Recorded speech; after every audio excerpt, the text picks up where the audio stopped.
students, now we are going to start with the new topic, that is sexual reproduction. We all know that in sexual reproduction we need gametes. Gametes can be of male and female type. Now these gametes can be produced by single organism, or you can say single parent if it is bisexual, or maybe if it is hermaphrodite. So you require single parent, or maybe you require two parents with opposite sex. That is, male and female organisms can be required. These gametes, they get fused and ultimately will cause fertilization to produce zygote. So ultimately, sexual reproduction method is little elaborate, complex, and it is taking time, little more time than asexual reproduction. So, in sexual reproduction, offsprings which we are getting, those offsprings, they are not identical.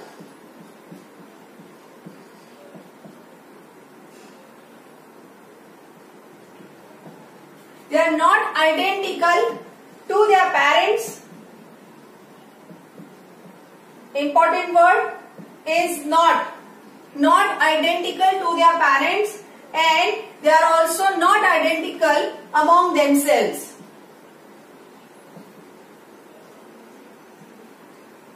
As they are getting characteristics from both male and female organism, the characteristics may get little variation, and because of that they are not exactly similar to their parents or not to their siblings also. Now, when studies have been done on plants, animals and fungi, so studies have been done on plants, animals and fungi. It has been seen that they show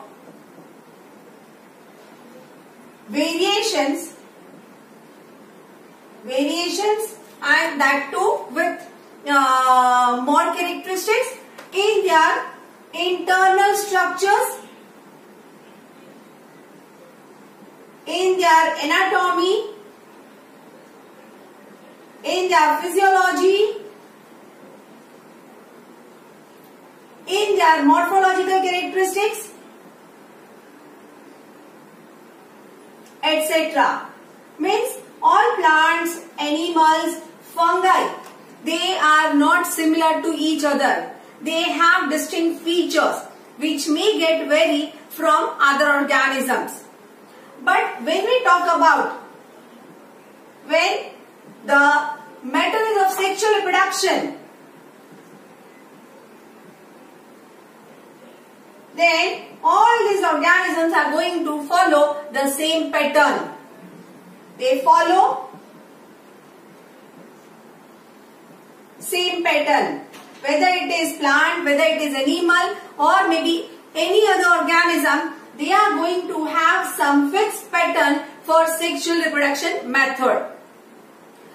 Now, when this process can be achieved, so for any living organism, first they have to become mature. They have to become mature, and then only after that they can reproduce.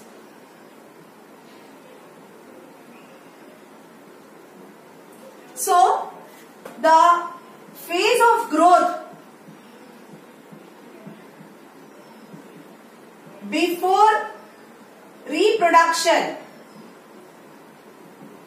phase of growth before reproduction in animals, it is known as juvenile phase, while in plants it is known as vegetative phase.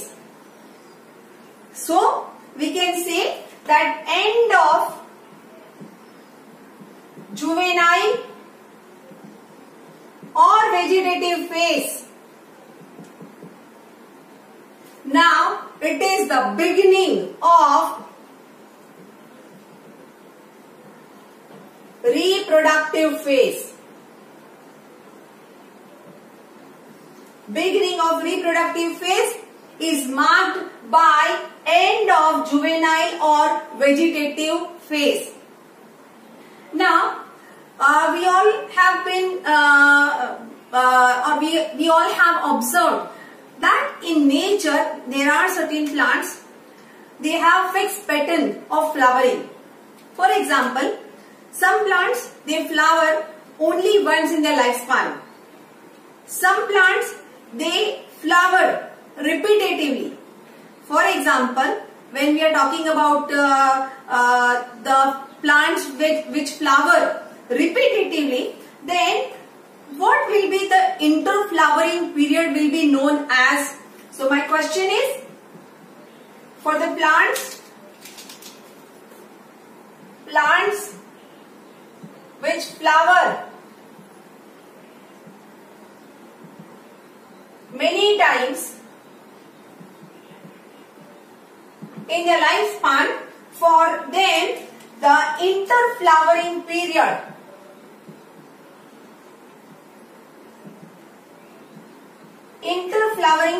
को हम क्या बोलेंगे? Question is here, whether it is vegetative phase or it is mature phase. How one can tell? So the answer is, in such plants where they are flowering many a time, in this kind of plants the interflowering period is always vegetative phase. Though they have attained mature phase when they reproduce first time. वापस बता रही हूं कि एक बार flower production हो गया, उसके बाद दूसरा फ्लावर प्रोडक्शन हो रहा है, तो इन बिटवीन पीरियड जो है उसको हम क्या बोलेंगे? वेजिटेटिव फेज बोलेंगे या फिर उसको हम मैच्योर फेज बोलेंगे. So normally the period between two flowering season, that period it is known as the vegetative phase. Then we have told here that after maturation only they can reproduce. So important word is maturation. So हम vegetative phase क्यों बोल रहे हैं? So हम इसीलिए बोल रहे हैं because there are somewhat other changes are taking place which are still left and then they again reproduce. So that interflowering period is always vegetative, but they have already attained the mature phase when they flower for first time. So जब first time flower आया तब already उन्होंने mature phase attain कर लिया है. उसके बाद little gap will be there which will be known as vegetative phase, and then again mature phase आएगा and they will reproduce, they will produce new flower. Right? Now we need to understand different plants with different patterns in producing flower or in reproduction matter. So when we are talking about different types of plants, we must have observed in nature that there are certain plants which flower in particular season.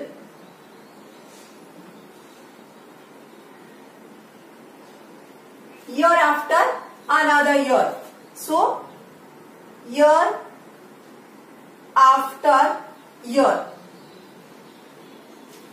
There are certain plants, they can flower throughout the year.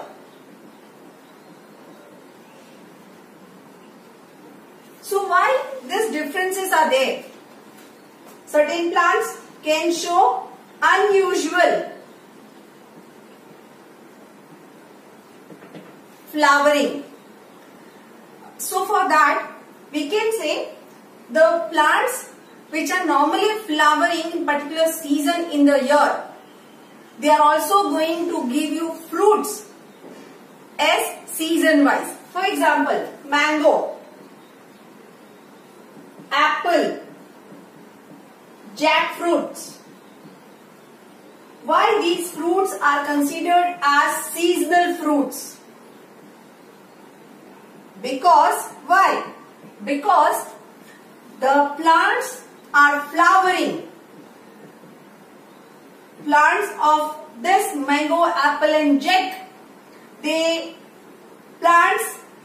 flower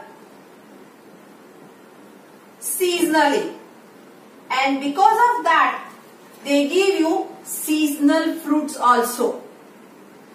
For example, one more example I am taking, that is when we are talking about annual or biennial plants. Annual plants means the plants which are having lifespan of only 1 year. In this 1 year, they will germinate, they will pass their vegetative phase, they will become mature, they will reproduce, and within 1 year span, they will die also. Biennial plants means they are having lifespan of 2 years. In this kind of plants, one can have clear-cut distinguished structures between their vegetative phase, their reproductive phase, and followed by senescent phase.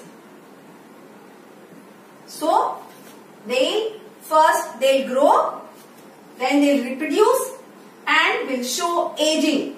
Senescence means aging, and after that they will die. Normally, this kind of reproductive phase we can see in higher plants by looking at the flowers. How one can know that mango tree, it is now in the reproductive phase? Because it has achieved flowers. We can say that it is in the reproductive phase. So, for annual and biennial plants, clear-cut phases can be observed as vegetative, reproductive and senescent phases. What about perennial plants? In case of perennial means the plants which have lifespan of years. Many years are there. And because of that, we cannot have clear phases of this growth. Means vegetative, reproductive and senescent phases cannot be observed clearly. What about unusual flowering? Unusual flowering can also be seen in plants. Example I can give you, bamboo species. In case of bamboo, normally they reproduce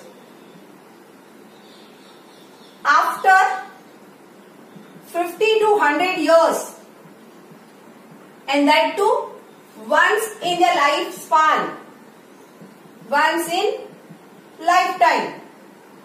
They produce mass flowering, and then they will die.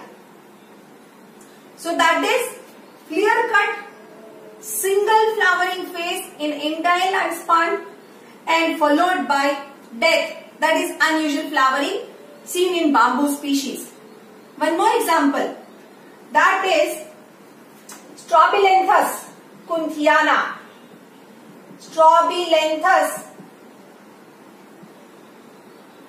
kunthiana, or the local name that is known as Neelakuranji.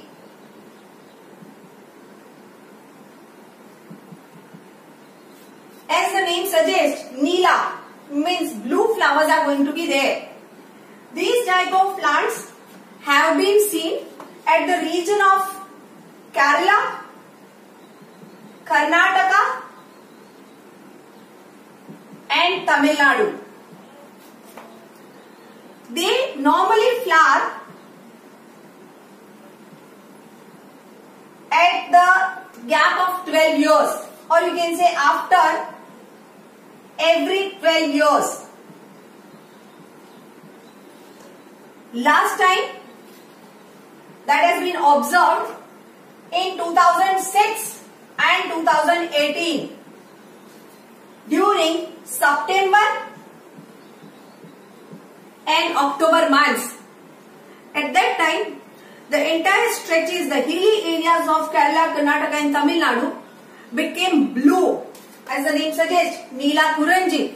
So that became blue and that attracted many tourists also. So that is also under unusual flowering process we can put.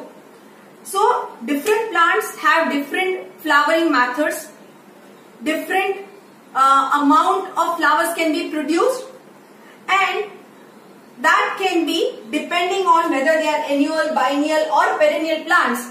They can survive for the rest of the lifetime. Same way in animals, they are going to have first phase will be juvenile phase. So juvenile phase will be there,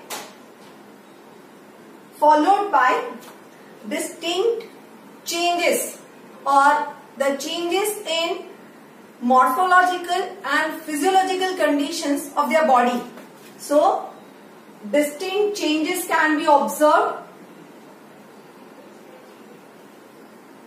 of morphological and physiological characteristics, and then after they can reproduce. So prior to reproduction, they have to pass from several changes in their body. Can we give example for human being which are remarkable changes before reproductive phases? Yes. For example, if we are talking about human being, in male, mustache and beard will be there, right? So this is mustache and beard will be there. In female, mammary gland development, that can also be seen, and along with that, in male female both, axillary growth development can also be seen. So these are distinct changes prior to reproductive phase will be there. Now in nature, we have different types of animals. Maybe they are seasonal breeders, maybe they are breeding throughout the year. Different organisms, different patterns can be seen. For example, what about birds, lizards, frogs? Are they seasonal breeders or they are continuous breeders? How we can understand that? Starting with birds. Birds normally they are seasonal breeders. Normally they put eggs or they lay eggs in particular season, and in the next year same season or particular their month wise breeding activity will be carried out. Lizards and frogs, same pattern will be there, because normally these organisms they are not able to maintain their body temperature according to the environmental temperature. So these organisms, majority of lifespan, they pass in estivation and hibernation. So when the conditions are favorable, then only they come out So normally during monsoon season, and they will try to breed at that time. But when we are talking about birds in captivity means where they have been kept in cages. So example can be poultry farms. Here birds give or birds lay eggs continuously. So is this the process of reproduction? No.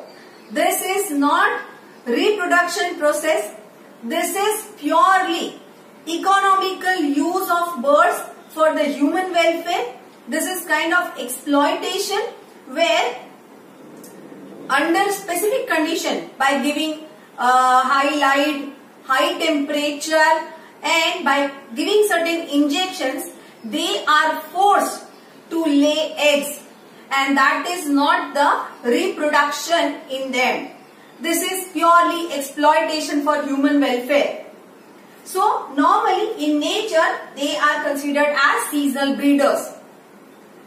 Now when we are talking about placental organisms,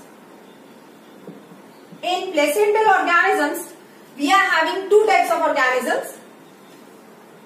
The two types of organisms are, number one, those are non-primates and the primates. Primates, we can say monkeys, apes and human beings. Apes means gorilla, chimpanzee, orangutan. Those will be under the category of apes. So two categories, non-primates and primates. That is the placental organism, or you can say about mammals. Now in non-primates they have specific cyclical changes. I mean in all placental organisms they are going to have cyclical changes.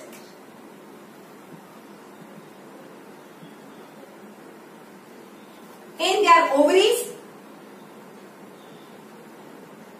in their accessory ducts, along with hormones also. And because of that cyclical changes will bring the reproductive cycle into action. That cyclical change in non-primates, it is known as estrus cycle. Estrus, where O is silent, so that is known as estrus cycle, while in primates we will say it as menstrual cycle. In estrus cycle, again we are having categories. It can be polyestrus,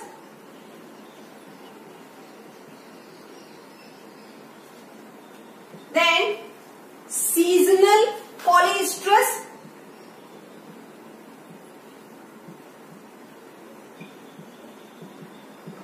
and the monoestrus.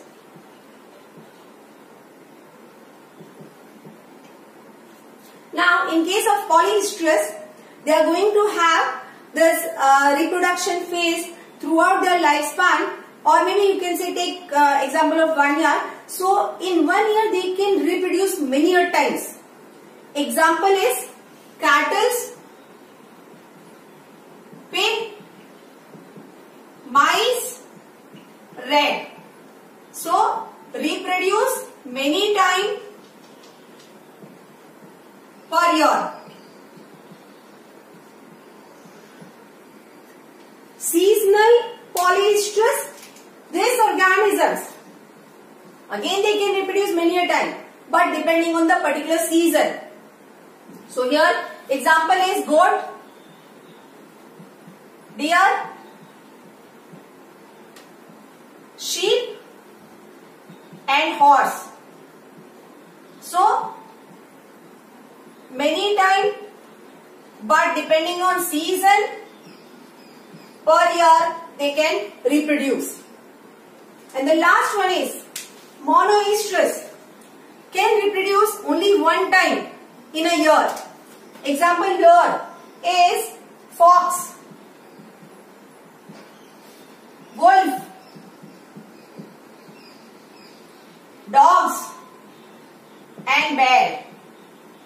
So they can reproduce once per year, and that's why those are known as monoestrus organism.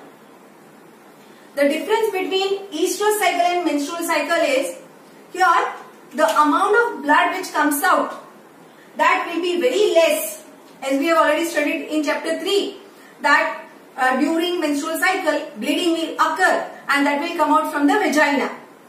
Here the amount of blood which comes out will be hardly few droplets. Well, here it will be for 3 to 5 days. In primates, monkeys, apes and human being, menstrual cycle can be observed. In case of mammals, in wild environment, if they are getting their favorable condition, then they will reproduce. So these are considered as seasonal breeders. While some organisms are there, they can reproduce throughout the life or throughout the year, and they are known as continuous breeders. So that's how reproductive phase is found in different ways in different animals. What about after reproductive phase? After reproductive phase, the conditions will get changed. Means end of reproduction phase. Can we say it as the starting of aging, starting of old age, or starting of senescent phase? Yes. Why? Because now several changes start occurring morphologically and physiologically in your body.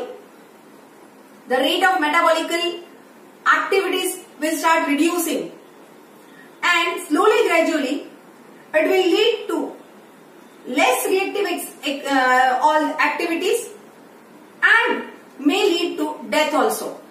So one can say that the end of reproductive phase,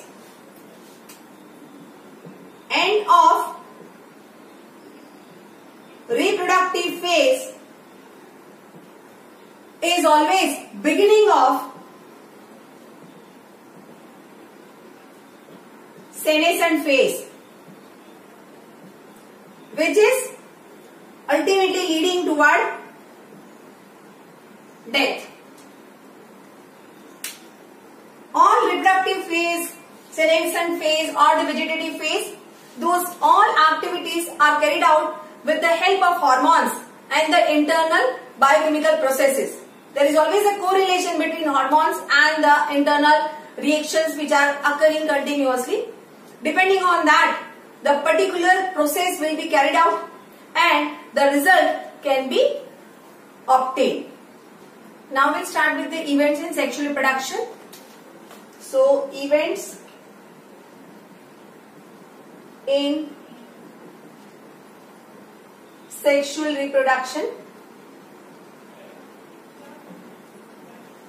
Basically, we studied that different animals have different methods, different seasons, different ways for sexual reproduction process, but ultimately they are going to follow one particular sequence. According to that, we are going to study about the events in sexual reproduction. So, I'll categorize it into 3 ways, 3 parts. First is pre-fertilization events.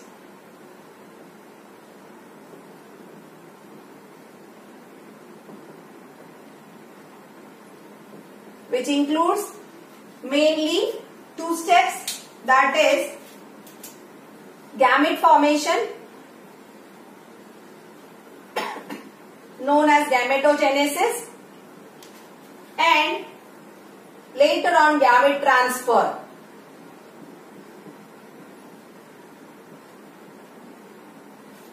Second event, that is known as fertilization event.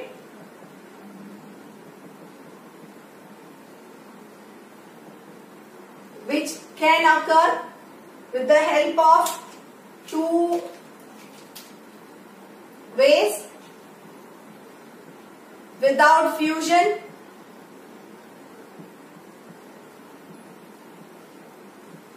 with fusion, which is also known as syngamy. Syn means sync हो रहा है, एक दूसरे के साथ मिल रहे हैं. Gamy means gametes. So gametes are getting fused to each other. That is about fertilization. And the last one, that is,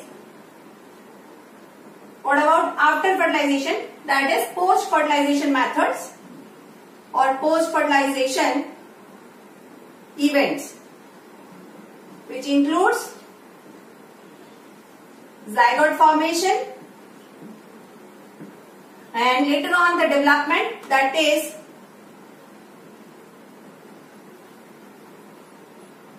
embryogenesis.